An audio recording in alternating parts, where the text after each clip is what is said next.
Pinatuloy ako ng seniors ko sa boarding house niya kasi wala daw yung boyfriend niya. Tapos ayun, may nangyari sa amin. Medyo aggressive to si baby girl number 1. Kwento ko na ba kung ano ba talaga nangyari? Sige na nga, kwento ko na. So ayun na nga, ikaka-out lang ni Pachi galing work. Tapos may nagchat sa akin, random girl. Nagpakilala siya sa akin na senior ko daw siya sa school. Nagulat ako kasi hindi naman kami close. Tapos biglang nagpapasama siyang kumain sa labas. Nalulungkot daw kasi siya kaya kung pwede samahan ko muna. Baka makita tayo ng jowa mo ha. Alam mo na yun. Wala ka bang gagawin mamaya? Gusto mo sa bahay ka na lang matulog. Di ba mo yung boyfriend mo mamaya? Wala.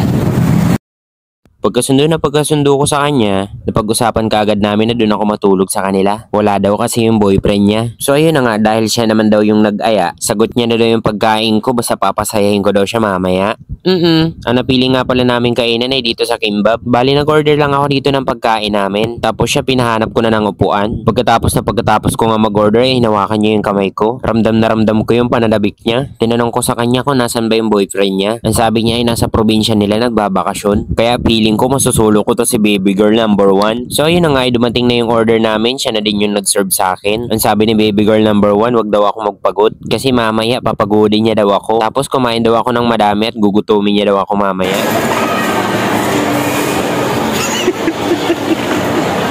So ayun na nga, dahil nga paslo si Pachi, ay napaso yung bunganga ni Pachi. Pero kahit ganun hindi na to turn off sa akin si Senior. Masarap pala talaga yung alaga ni Senior. Tapos grabe yung sweet sa akin ni Senior. Parang pinaparamdam niya sa akin na jowa niya talaga ako. Tingnan mo naman, sinusubuan pa ako niyan. Hayaan mo mamaya, ikaw naman yung susubuan ko. Tapos habang kumakain ako, napansin niya dito yung bibig ko. Agad-agad niya nga pinunasan to. Sabi niya sa akin na siya na daw bahala sa akin mamaya. Tapos sinampal niya ako dito. Tinanong ko siya kung bakit sinampal niya ako. Sabi niya sa akin, ganun daw yung gawin ko sa kanya mamaya. Gusto niya daw kasi yung sinasampal-sampal. Yung alam mo na. Tinanong ko nga si Senior kung bakit bigla siyang nag-chat sa akin. Nabanggit niya nga sa akin may problema daw sila ng jowa niya. Syempre ako naman ay pacemaker ako. Pag mga ganitong usapan ngayon hindi ko to pinapalagpas. Syempre ayoko naman tumanggi sa blessing. Yung palay na nga ang lumalapit sa akin. Kaya syempre tutukain natin yan. At dahil nga tapos na kami kumain, Ready ka na mamaya? tinanong niya agad ako kung ready na ako. Alam mo naman si Pachi, always ready. So ayun na nga, pagkadating